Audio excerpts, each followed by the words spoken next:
Hi everyone, welcome to my channel. ಇವತ್ತು ನಾನು ನಿಮಗೆ ಎಲ್ಲರಿಗೂ ತೋರ್ಸೋಕೆ ಹೊರಟಿರೋದು ಏನು ಅಂದರೆ, ಮನೇಲಿ ಹಬ್ಬದ ಟೈಮಲ್ಲಿ ತಿಂಡಿಗಳನ್ನ ಮಾಡಬೇಕು. ಎಣ್ಣೆ ತಿಂಡಿ ಮಾಡೋದು ಅಂದರೆ ತುಂಬಾ ಭಯನೂ ಹಾಗೂ ಒಬ್ಬರೇ ಮಾಡಬೇಕಲ್ಲ ಅನ್ನೋ ಬೇಜಾರು.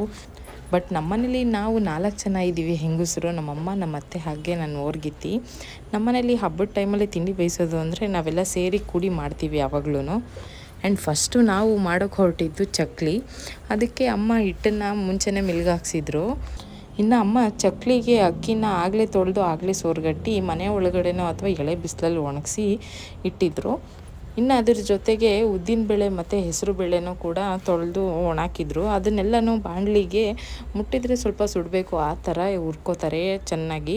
ಇನ್ನು ಆ ಚಕ್ಲಿ ಹೂರ್ಣಕ್ಕೆ ಅಮ್ಮ ಒಣಮೆಣ್ಸಿನ್ಕಾಯಿ ಅಥವಾ ಕಾಳುಮೆಣಸು ಆಪ್ಷನಲ್ಲು ಹಾಕೋಬೋದು ನೀವು. ಕಲರ್ಗೆ ಕೆಲವರು ಕಾಳುಮೆಣಸು ಹಾಕೋತಾರೆ ಒಣಮೆಣ್ಸಿನ್ಕಾಯಿಗಿಂತನೂ.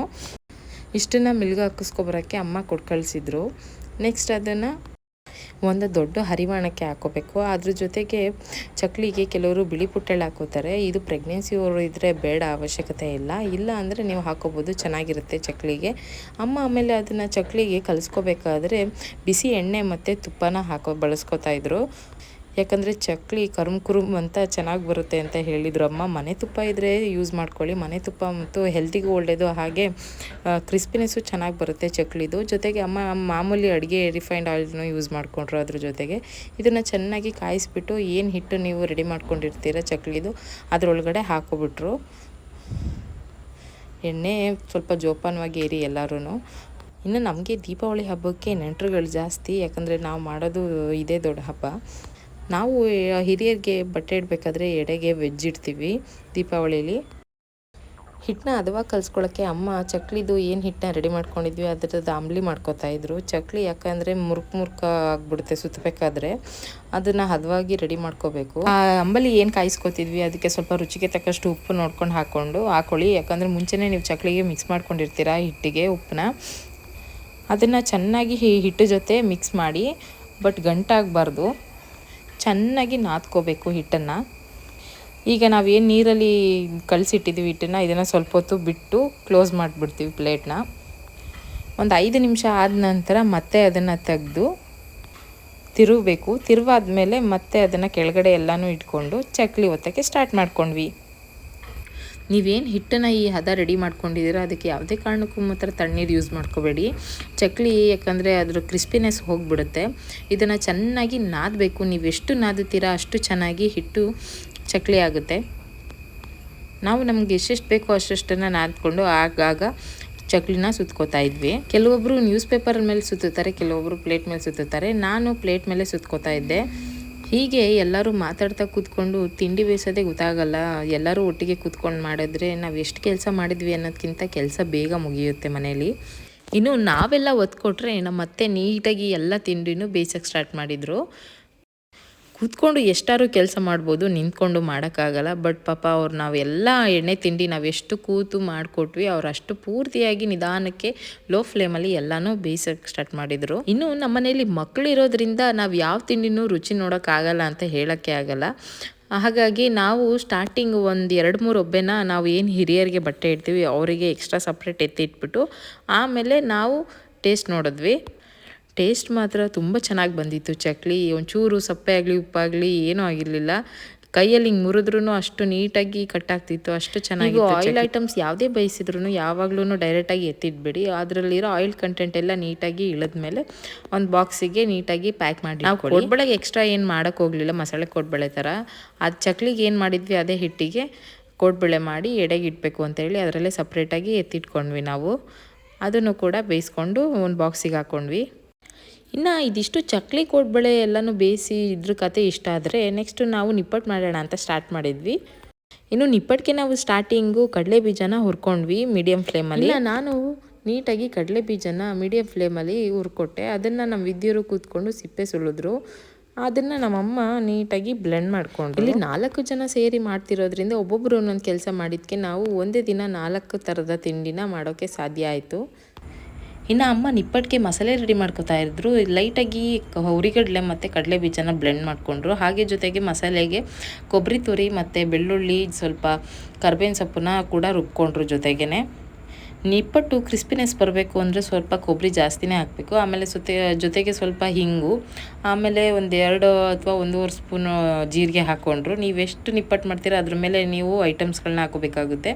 ಆಮೇಲೆ ಸ್ವಲ್ಪ ಬಿಳಿ ಪುಟ್ಟೆಳ್ಳು, ಜೊತೆಗೆ ಕೊಬ್ಬರಿ ತುರಿ ನಾವು ಸಣ್ಣಕ್ಕೆ ಏನು ತುರ್ಕೊಂಡಿದ್ವಿ ಅದನ್ನು ಬ್ಲೆಂಡ್ ಮಾಡೋಕ್ಕೆ ಹೋಗಲಿಲ್ಲ, ಸಣ್ಣದರಲ್ಲಿ ನೀಟಾಗಿ ತುರ್ಕೋಬೇಕು ಕೊಬ್ಬರಿನ ಸಿಪ್ಪೆ ಎಲ್ಲ ತೆಗೆದು. ಇಷ್ಟನ್ನೆಲ್ಲನೂ ಒಂದಕ್ಕೆ ಮಿಕ್ಸರ್ ಮಾಡಿಕೊಂಡು ಅದಕ್ಕೆ ಸ್ವಲ್ಪ ರುಚಿಗೆ ತಕ್ಕಷ್ಟು ಉಪ್ಪನ್ನ ಹಾಕೋತಾರೆ ಅಮ್ಮ. ನಂತರ ಅಮ್ಮ ಅದಕ್ಕೆ ಸ್ವಲ್ಪ ಕಾಯಿಸಿರೋ ಬಿಸಿ ತುಪ್ಪನೋ ಅಥವಾ ಎಣ್ಣೆನೋ 2 ಮಿಕ್ಸ್ ಮಾಡಿ ನಾನು ಕಾಯಿಸಿಟ್ಟಿದ್ದೆ, ಅದನ್ನು ಅಮ್ಮ ಮಿಕ್ಸ್ ಮಾಡಿಸ್ಕೊಂಡ್ರು. ಆಮೇಲೆ ಜೊತೆಗೆ 1-2 ಸ್ಪೂನ್ ಕಡಲೆ ಹಿಟ್ಟು ಹಾಕ್ಕೊಂಡ್ರು. ಇನ್ನಿಷ್ಟೆಲ್ಲ ಹಾಕ್ಕೊಂಡ್ಮೇಲೆ ಅಮ್ಮ ಅದನ್ನು ಸ್ವಲ್ಪ ನೀರು ಹಾಕ್ಕೊಂಡು ಲೈಟಾಗಿ ಚೆನ್ನಾಗಿ ನಾದಿದ್ರು. ನೀವು ಹಿಟ್ಟನ್ನ ಎಷ್ಟು ಹದವಾಗಿ ನಾದ್ಕೋತೀರ ಅಷ್ಟು ಚೆನ್ನಾಗಿ ಪ್ರೆಸ್ ಮಾಡಿದಾಗ ನಿಪ್ಪಟ್ಟು ಚೆನ್ನಾಗಿ ಬರುತ್ತೆ.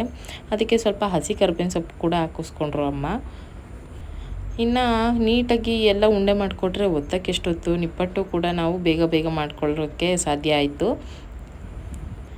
ನಾನು ಎಣ್ಣೆ ಕವರ್ನ ನೀಟಾಗಿ ರೌಂಡ್ ಶೇಪಲ್ಲಿ ಕಟ್ ಮಾಡ್ಕೊಂಡಿದ್ದೆ, ಅದು ಜಾಸ್ತಿ ಅಂಟಲ್ಲ ಹಿಟ್ಟಿಗೆ, ಹಾಗಾಗಿ ಎಣ್ಣೆ ಸರಿಕೊಂಡು ನೀಟಾಗಿ ಬೇಗ ಪ್ರೆಸ್ ಮಾಡಿದೆ.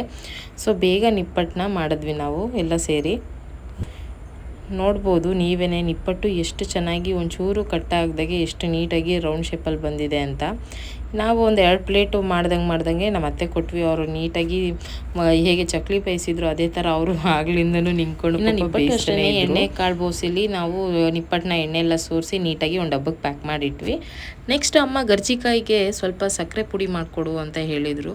ನಾವು ಕರ್ಜಿಕಾಯಿನ ಮಾಡಬೇಕಾದ್ರೆ ಕೆಲವರು ಸಕ್ಕರೆ ದಪ್ಪ ಹರಳಿದ್ರು ಅದ್ರೊಳಗೆ ಹಾಕಿರ್ತಾರೆ, ಬಟ್ ಅದು ತಿನ್ನೋಕ್ಕಾಗಲ್ಲ ಅದ್ರೊಳಗಡೆ ಎಲ್ಲರಿಗೂ ಯಾಕಂದರೆ ಸಕ್ಕರೆ ಅಷ್ಟು ಲೈಕ್ ಆಗಲ್ಲ.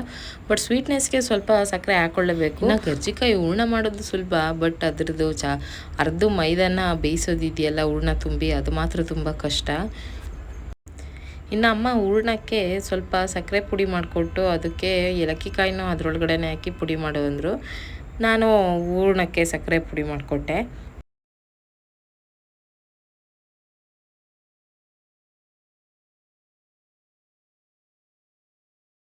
ಇನ್ನು ನೆಕ್ಸ್ಟು ನಮ್ಮ ಯಜಮಾನ್ರು ಪಾಪ ಆಗ್ತಾನೆ ಶೋರೂಮಿಂದ ಬಂದಿದ್ದರು. ಸ್ವಲ್ಪ ಕೊಬ್ಬರಿ ತುರ್ಕೊಡಿ ಅಂದಿದ್ದಕ್ಕೆ ಏನು ಕೋಪ ಮಾಡ್ಕೊಳ್ಳಿಲ್ಲ. ಅವರು ಯಾವಾಗಲೂ ತಿಂಡಿ ಬೇಯಿಸೋಕ್ಕೆ ನಮಗೆ ಹೆಲ್ಪ್ ಮಾಡ್ತಾರೆ. ಈ ಸತಿ ಇಷ್ಟು ಹೆಲ್ಪ್ ಮಾಡಿಕೊಟ್ರು. ಆಮೇಲೆ ನಾನು ಸ್ವಲ್ಪ ಗಸಗಸೆ ಹುರ್ಕೊಂಡ್ರೆ, ಹೂರ್ಣಕ್ಕೆ ನೀವು ಕೊಬ್ಬರಿ, ಗಸಗಸೆ ಮತ್ತು ಸಕ್ಕರೆ ಏನು ಪುಡಿ ಮಾಡಿ ಇಟ್ಕೊಟ್ರಿ, ಏಲಕ್ಕಿ ಹಾಕಿ ಅದು, ಆಮೇಲೆ ಸ್ವಲ್ಪ ಬಿಳಿ ಪುಟ್ಟೆಳ್ಳು ಕೂಡ ಹಾಕೋಬೋದು ಪ್ರೆಗ್ನೆನ್ಸಿ ಅವ್ರು ಯಾರೂ ಇಲ್ಲ ಅಂದರೆ.